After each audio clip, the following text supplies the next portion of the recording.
Vasudevaya Narayanam Namaskritya Naram Chaiva Narottamam Devim Saraswatim Vyasam Tato Jayam Mudirayed Nashtaprayeshu Bhadreshu Nityam Bhagavata Sevaya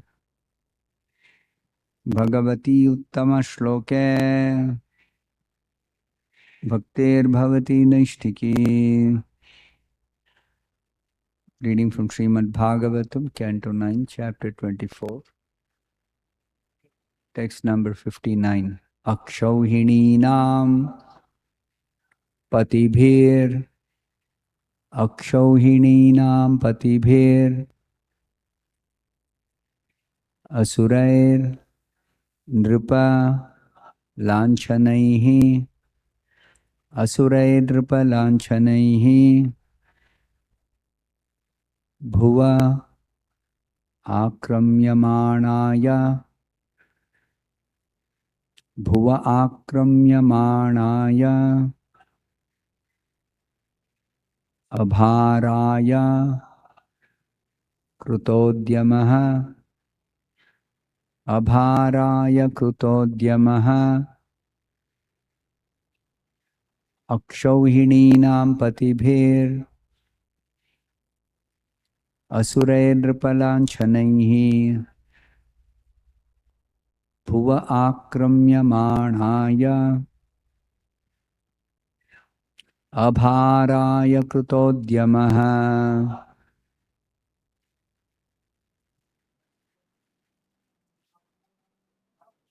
Hininam patibhir Akshauhininam patibhir Asurairnripalanchanaihi Bhuva Akramyamanaya Abharaya Krutodhyamaha Asurairnripalanchanaihi Bhuva Akramyamanaya Abharaya Krutodhyamaha Akshauhininam patibhir Asurairnripalanchanaihi Bhuva Akramyamanaya Abharaya Krutodhyamaha Akshauhininam, of kings possessing great military power. Patibhihi, by such kings or government. Asuraihi, actually demons, because they do not need such military power, but create it unnecessarily. Nripalanchanaihi, who are actually unfit to be kings, although they have somehow taken possession of the garment. Bhuvaha, on the surface of the earth. Akramyamanaya, aiming at attacking one another.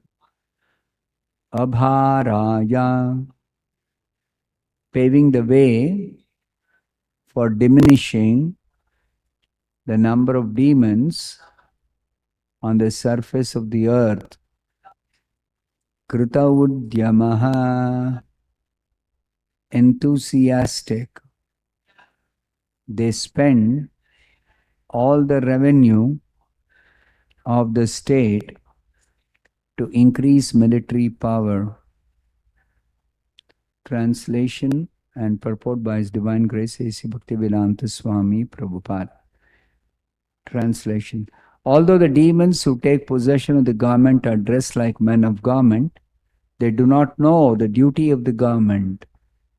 Consequently, by the arrangement of God, such demons who possess great military strength fight with one another, and thus the great burden of demons on the surface of the earth is reduced. The demons increase their military power by the will of the Supreme, so that their numbers will be diminished and the devotees will have a chance to advance in Krishna consciousness. Please repeat this translation after me. Although the demons who take possession of the garment are dressed like men of garment, they do not know the duty of the garment.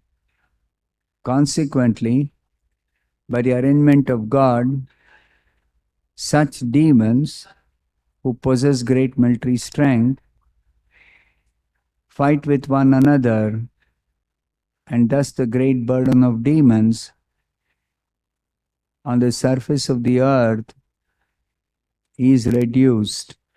The demons increase their military power by the will of the Supreme. The demons, so that their numbers will be diminished and the devotees will have a chance to advance in Krishna consciousness. Purport by Srila Prabhupada. As stated in Bhagavad Gita 4.8, Paritranaya sadhunam vinashaya cha dushkrutam. The sadhus, the devotees of the Lord, are always eager to advance the cause of Krishna consciousness so that the conditioned souls may be released from the bondage of birth and death. But the asuras, the demons, impede the advancement of the Krishna consciousness movement. And therefore, Krishna arranges occasional fights between different asuras who are very much interested in increasing their military power. The duty of the government or king is not to increase military power unnecessarily. The real duty of the government is to see that the people of the state advance in Krishna consciousness. For this purpose, Krishna says in Bhagavad Gita 4.13, Chaturvarnyam maya srishtam gunakarma vibhagashaha. According to the three modes of material nature and the work ascribed to them, the four divisions of human society were created by me.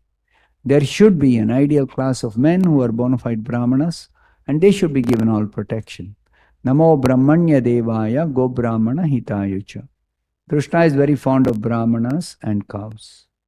The brahmanas promulgate the cause of advancement in Krishna consciousness, and the cows give enough milk to maintain the body in the mode of goodness. The kshatriyas and the government should be advised by the brahmanas. Next, the vaishyas should produce enough foodstuff, and the shudras who cannot do anything beneficial on their own should serve the three higher classes, the brahmanas, the kshatriyas, and the vaishyas. This is the arrangement of the Supreme Personality of Godhead, so that the conditioned souls will be released from the material condition and return home back to Godhead. This is the purpose of Krishna's descent on the surface of the earth. Paritranaya sadhunam vinashaya cha dushkrutam. Everyone must understand Krishna's activities. Janma karma chame divyam. If one understands the purpose of Krishna's coming to this earth and performing his activities, one is immediately liberated. This liberation is the purpose of the creation and Krishna's descent upon the surface of the earth. Demons are very much interested in advancing a plan by which people will labor hard like cats, dogs, and hogs. But Krishna's devotees want to teach Krishna consciousness so that the people will be satisfied with plain living and Krishna conscious advancement. Although demons have created many plans for industry and hard labor so that people will work day and night like animals, this is not the purpose of civilization.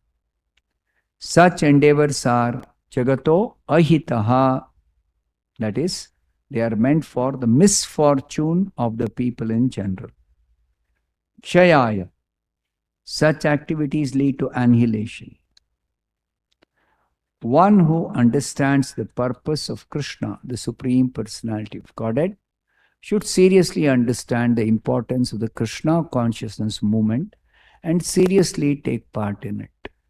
One should not endeavor for Ugra Karma or unnecessary work for sense gratification. Nunam pramatta kurute vikarma yad indriya pritaya aprunoti. Bhagavatam 5.5.4. Simply for sense gratification, people make plans for material happiness. Maya sukhaya bharam udvahato vimudhan. Bhagavatam 7.9.43. They do this because they are all vimudhas, rascals. For flickering happiness, people waste their human energy, not understanding the importance of the Krishna consciousness movement, but instead accusing the simple devotees of brainwashing. Demons may falsely accuse the preachers of the Krishna consciousness movement, but Krishna will arrange a fight between the demons in which all their military power will be engaged and both parties of demons will be annihilated. Thus ends the Bhaktivedanta purport. Om Ajnanatimidandhasya Jnananjana Shalakaya Chakshurunmilitam Yena Tasmai Shri Gurave Namaha. Nama Om Vishnupadaya Krishna Presthaya Bhutale Srimate Bhaktivedanta Swaminiti Namine. Namaste Saraswate Deve Gauravani Pracharine Nirvishesha Shunyavadi Paschatya Deshatarine Jaya Shri Krishna Chaitanya Prabhu Nityananda Shri Advaita Gadadhara Shri Vasadi Gaura Bhakta Vrinda Hare Krishna Krishna Krishna Hare Hare Hare Rama, Rama Rama, Hare Hare. In the previous verse, Shukadeva Goswami explained what is the purpose of this creation. And in this verse, Shukadeva Goswami explains why Krishna comes to this world. So the purpose of the creation is simply to release the material condition of the living beings, to make arrangement for the living beings to go back to Godhead. And for the purpose of facilitating this living beings to go back to Godhead, Krishna personally comes and sends his confidential devotees like Prabhupada. This verse says about demons. Demons who take possession of the government, they want to rule. They are dressed like kings or men of government. Nripalanchanaihi, asuraihi, these demons, they externally are dressed like kings or men of government, but they do not know the duty of the government.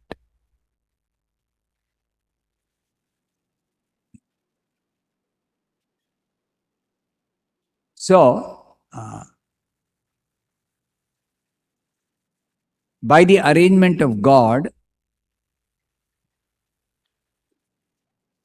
such demons who possess great military strength, these demons always, they want to unnecessarily increase the military power. King should have, or government should have military force. That is for enforcing law and order and for protecting the weaker sections of society. But these demons, they don't want to protect the weaker sections of society. They want to exploit the weaker sections. And they want to increase their military power for killing all their enemies, for destroying their enemies. So Krishna arranges that the demons, they misuse their military power and they fight with each other and destroy each other. So when they destroy each other, what happens? The burden of the earth reduces. And if the burden of the earth reduces, means these demons are all killed, then devotees will have a chance to advance in Krishna consciousness. So these different points Prabhupada elaborately explains in the purport. So Prabhupada begins his purport with quoting Bhagavad Gita, 4th chapter, 8th verse. Paritranaya sadhunam vinashaya cha dushkrutam dharma samsthapanarthaya sambhavami yuge yuge. So this dharma is nothing but Krishna consciousness. To establish Krishna consciousness, Krishna comes to this world.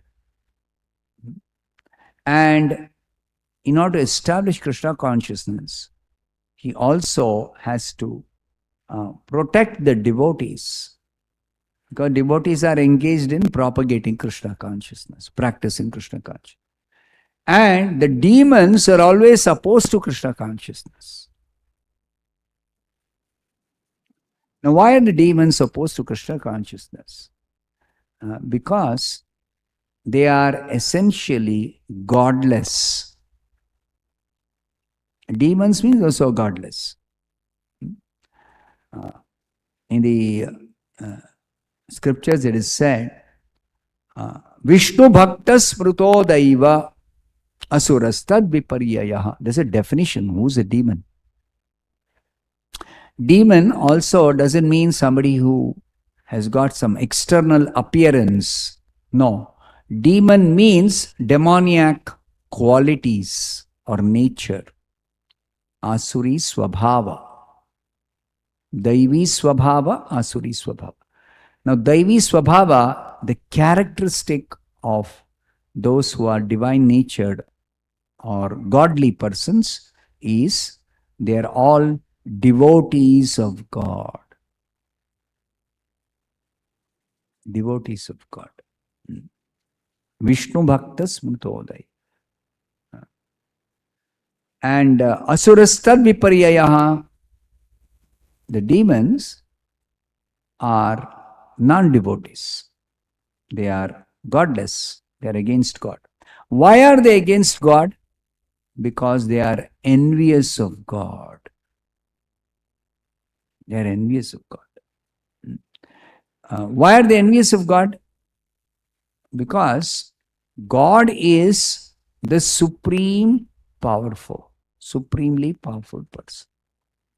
And God's power is enforced by the powerful material energy. God is powerful means he enforces. And how does he enforce? By the laws of material nature. And these demons, being ignorant about who is really God, or being ignorant of what is the power of God. See, their conception of God also is a completely wrong conception. They think God is somebody who is relatively more powerful than me, if at all God is powerful. They always think in terms of relative power. But God is not relatively more powerful. No. God is absolutely powerful. That means he is the ultimately, he is all powerful. He is absolutely powerful. His power is not relative to somebody else's power. So, these asuras do not know that, and they think, if at all they know of somebody more powerful than them, then they think in terms of the devatas. Because the devatas, they are regulating this material world by supplying all the necessities and by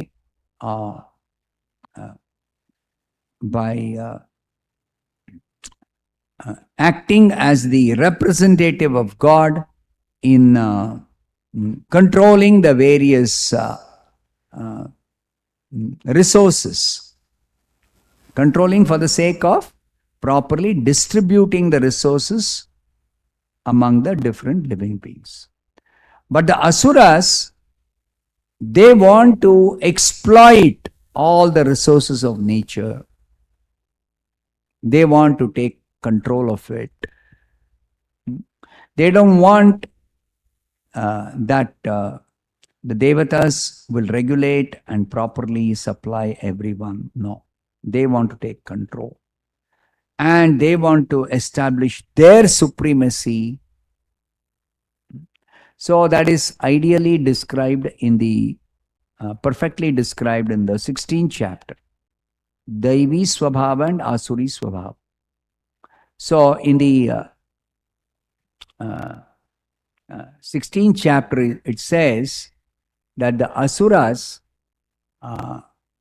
they impede the advancement of Krishna consciousness. Why do they do that? Because it is their very nature. What is the demoniac nature? Krishna begins the 16th chapter by telling what is divine nature and what is demoniac nature. So in 3 verses, it describes the divine nature, 16.1, 2, 3. And then he describes the demoniac nature in 1 verse, in the 4th verse. So 16.4, he says,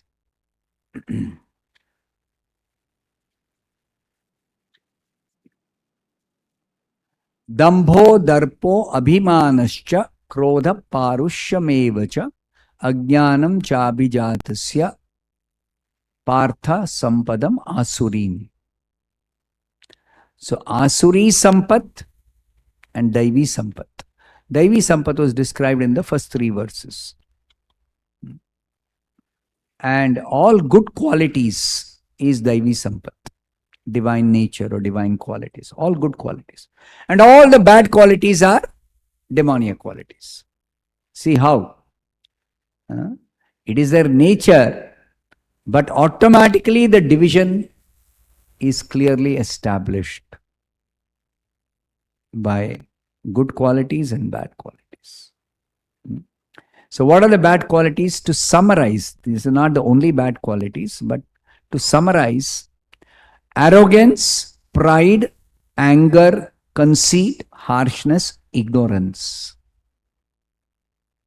All bad qualities. They are all demoniac qualities. These qualities belong to those of demoniac nature. And then Krishna goes on to elaborately explain that these demoniac people or demonic natured people, they are distinguished from the divine natured people by one particular characteristic, which is the main criterion for the somebody having demoniac nature. What is it? Those of divine nature, they follow scriptural authority. Their life is a regulated life according to scriptural directions. And those of demoniac nature, they do not want to follow the scriptural directions. They don't want to be regulated according to Shastra. So how do they act, or how do they behave, or how do they conduct themselves? Whimsically. I will do what I like to do. I don't care for any rules, regulations. This is demonic nature. So typically this fits, this description fits the demoniac people, the demons. So Prabhupada says here, very interesting, there is no other criterion but obedience to the regulated principle of scriptures that distinguishes demoniac, demons and devotees. So don't go by external appearances. Like it says here, Nripalanchanaihi, they appear like men of government or rulers or kings. But actually that is external dress. Inside, what is their consciousness, what is their heart, or what are their qualities? All demoniac qualities which are against God. So, elaborately, Krishna explains this demoniac nature, and particularly one of the characteristics of demonic nature is asatyam apratishtamte jagadahur anishwaram. The demons, primarily because they are in ignorance and they are envious of God, and they don't want to follow God's laws, which are the laws of nature or laws of the scriptures. They say this world is unreal. You see, this is the demoniac nature. This world is all unreal. It's not real. There is no foundation. Apratishtamte. And there is no God in control. There is no God in control. If somebody appears to be more powerful than a demon, the demon simply wants to cut him down and establish himself as the most powerful, as the controller. So, the demons always are following these wrong conclusions.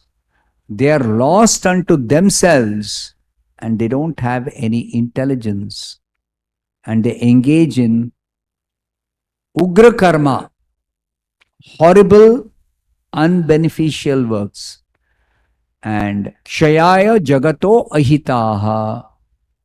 And what are these unbeneficial, horrible works meant for? Destroying this world. They're not meant for the good of the world. They're meant for destroying the world.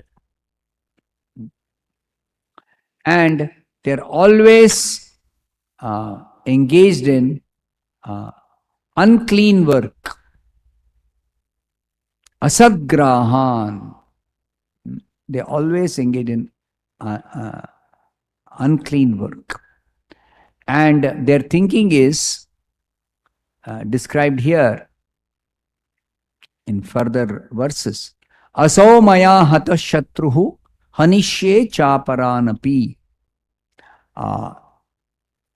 He is my enemy and I have killed him. Anybody is enemy, he has to kill. The Asura mentalities. And my other enemy will also be killed. If somebody else is there more powerful than me, him also I am going to kill.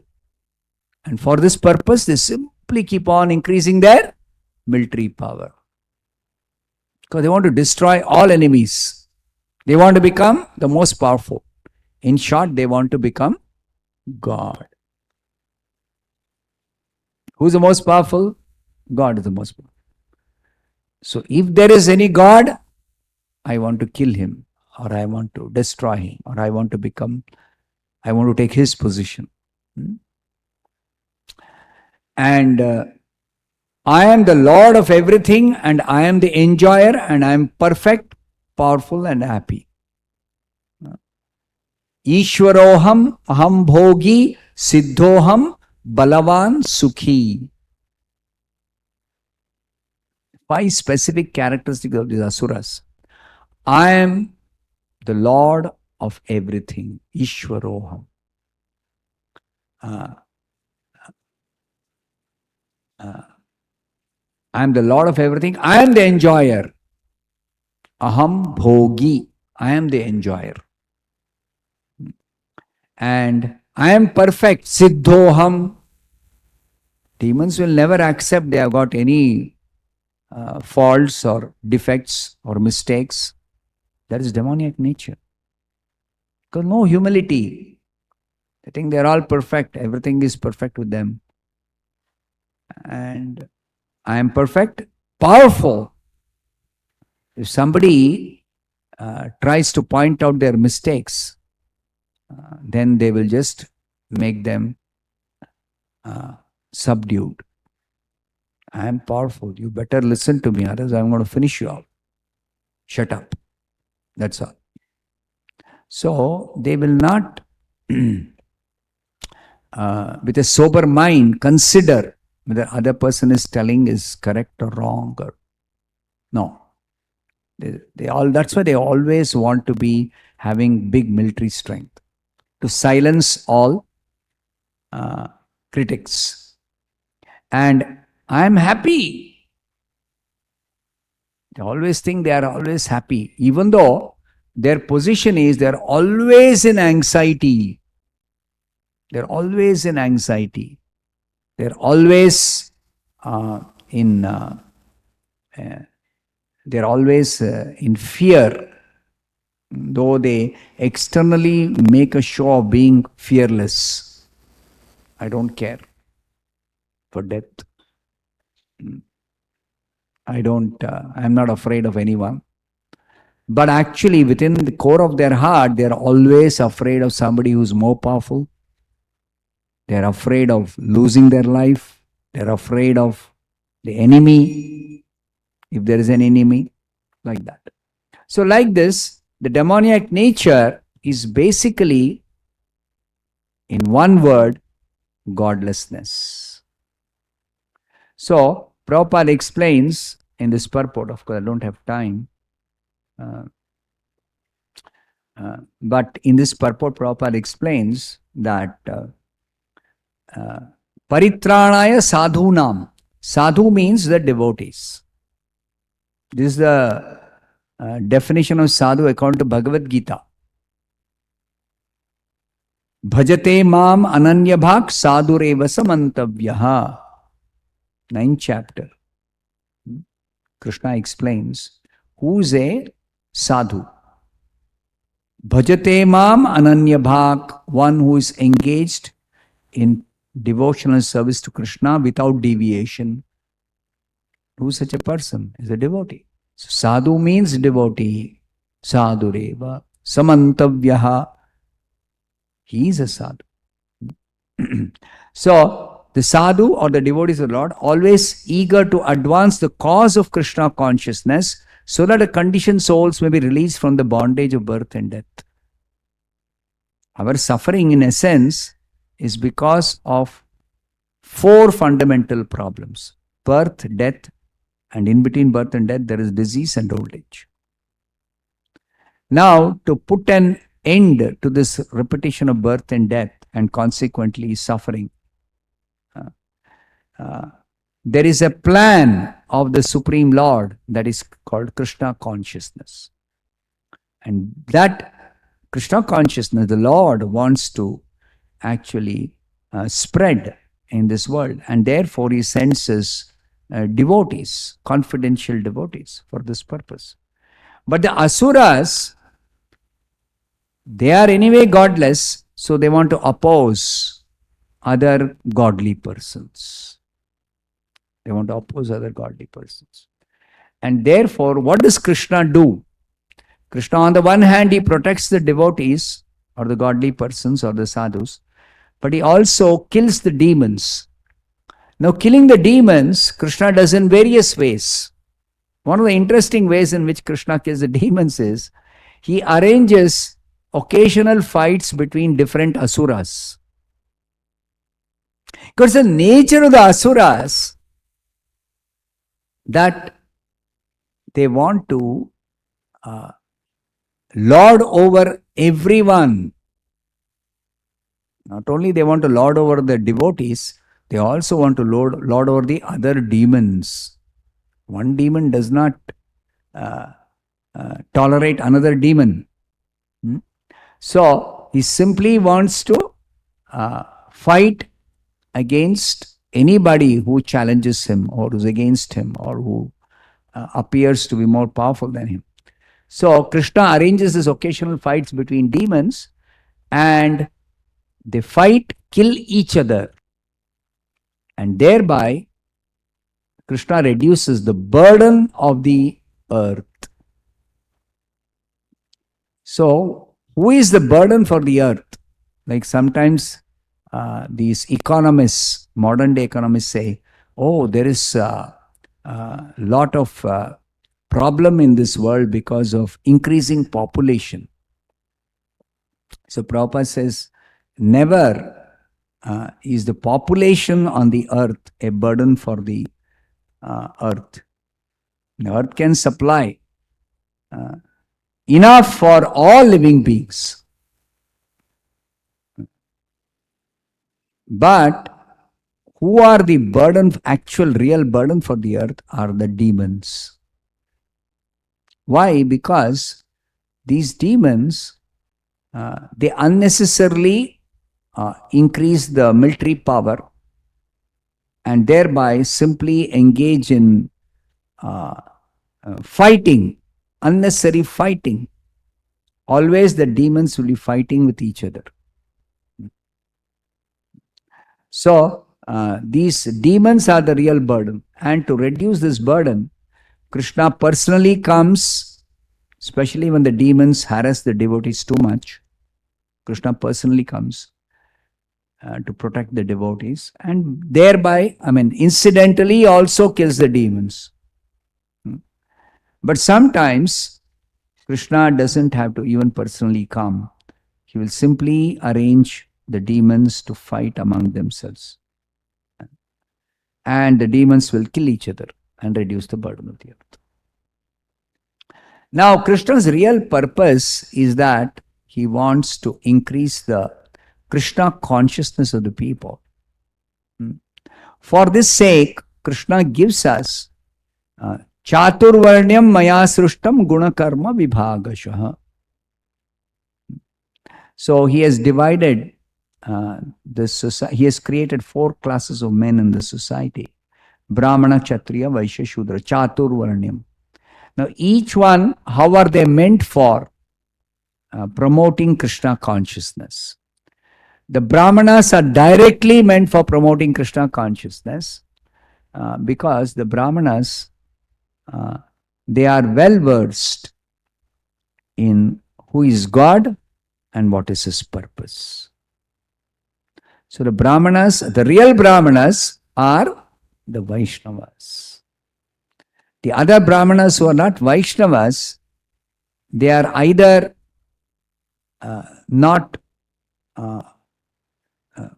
properly understood what is the Brahmanical culture or the Brahmana's duty, or they are falsely proud of their knowledge or of their austerity or of their position, whatever. So real Brahmana is a Vaishnava, and such a Brahmana knows who is God, that is Vishnu or Krishna, and he also knows the purpose of this creation, which is to facilitate everybody's going back to God by making them Krishna conscious. So the Brahmanas, they simply are engaged in propagating Krishna consciousness. And the cows are meant to give milk, which is essential for maintaining the body in the mode of goodness. Among all the categories of food items, the most important food item is cow's milk. Cow's milk.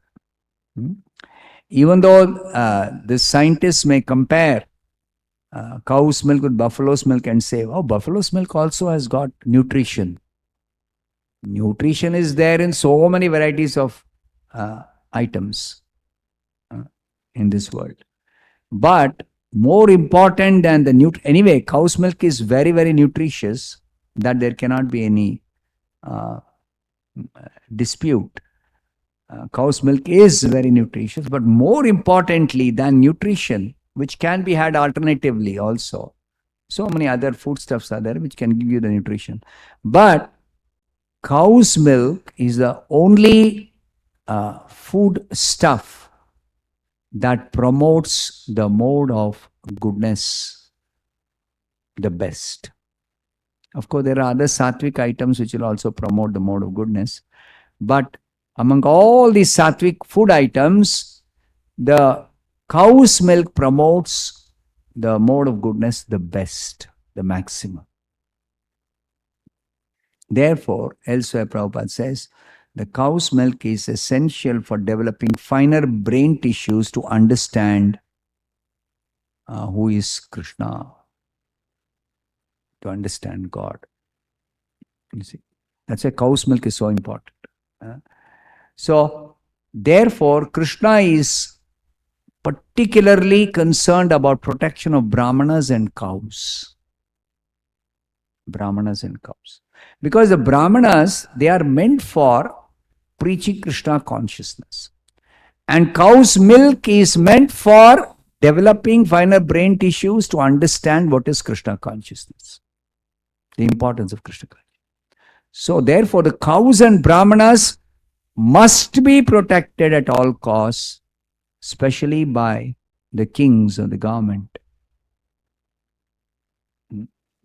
So, unless the king is a proper representative of the Supreme Lord, he will not be able to function as a king with the understanding of the purpose of this creation. So, the purpose of the creation is to release all conditioned souls and prepare them to go back to Godhead. And for that purpose, Krishna has created these four classes of men. The Brahmanas, the Kshatriyas. Kshatriyas, they are meant to take direction from Brahmanas, understand the purpose of this creation, and accordingly protect the Brahmanas and cows and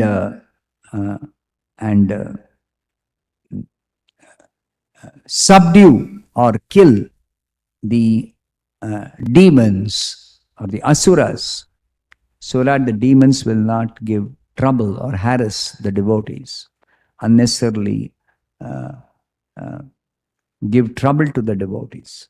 So that is the king's protection of the weaker sections, means particularly protection of the people who are devotees. Devotees are non-violent. Devotees are non-violent, generally. But if required, the devotees, if they have Kshatriya quality, then they can actually resort to violence, particularly to subdue or kill the demons. Like Arjuna was not willing to fight, but Krishna instructed him, the Bhagavad Gita, you must fight, because the purpose of that fighting was to kill all the demons. To kill all the demons. And Krishna had assembled the demons on the battlefield of Kurukshetra. Those demons who had somehow escaped Krishna's killing the demons. See, Krishna's business of killing the demons, when he particularly appeared as Krishna, began even when he was a 10-day-old baby on the lap of his mother. He killed that Putana. So many demons, one after another, Kamsa was sending. When all those demons were killed, whoever came to Vrindavan, then Krishna decided, now I have to go and kill Kamsa himself. Because Kamsa was harassing his parents and their devotees. So he went to Mathura and he killed Kamsa. Then there was one Jarasandha, who was having huge military force. And this unnecessary military force, Krishna wanted to reduce this unnecessary defense forces. And these defense forces were accumulated by unnecessary defense force by the demons. So he arranged that Jarasandha will not be killed immediately. The first time Jarasandha attacked Mathura after Kamsa was killed by Krishna, then Krishna actually destroyed the entire army of Jarasandha, one Akshoni division. And then Jarasandha He should have been killed. He could have been killed. But Krishna purposely told Balaram, because Krishna and Balaram were the ones who were really fighting. With a very, very small number of military persons, Krishna and Balaram defeated and killed entire one Akshauhini division of Jarasandha's army. And Jarasandha's life alone was spared. Everybody else was killed. Why? Because Krishna wanted Jarasandha to bring all the other Akshauhini divisions of demoniac forces. So 17 times Jarasandha brought 17 Akshauhini divisions of soldiers. And Krishna finished it off. We are sparing the life of Jarasandha, because every time Jarasandha will go and bring one more. But still, there were more demons, more demoniac forces. So all the remaining demoniac forces Krishna assembled in the battlefield of Kurukshetra. And on the battlefield of Kurukshetra, Krishna did not personally fight. He arranged them to be killed by the Pandavas, his devotees. So Pandavas killed all the remaining demons and demoniac forces, and Krishna is very kind, even to the demons. So who were personally killed by Krishna, they were all liberated. And who were not personally killed by Krishna, Krishna was present on the battlefield of Kurukshetra to deliver them just by his glance. So that is Krishna's kindness. Because even the demons are Krishna's own part and parcel. See, for Krishna, actually, there is no difference between one living being and another living being. Whether one living being is a demoniac natured person or other living being is a divine natured person. The Devatas and the Asuras. For Krishna, both are equal because both are his part and parcel. Mamaivamsho jivaloke jivabhuta sanatana. So, Krishna will not actually have any kind of ill feeling towards anybody. Samoham sarvabhuteshu namedveshu asti na priya. But still, because these demons unnecessarily harass the devotees, externally it appears like Krishna is killing the demons. Vinashaya cha dushkrutam. But if you go into a little more finer aspect of this killing of demons, Krishna's killing the demons delivers the demons, purifies the demons. All their sinful reactions are completely destroyed. And they are liberated. They are liberated. So Krishna is very, very kind even to the demons. Even to the demons. So, but when Krishna does not intervene, or his pure devotees don't intervene, then Krishna arranges to reduce the burden of the earth by the demons killing each other. So this is Krishna's another arrangement for reducing the burden of the earth. And that is being described in this particular verse. I'll stop here. Srimad Bhagavatam ki jai, Srila Prabhupada ki jai.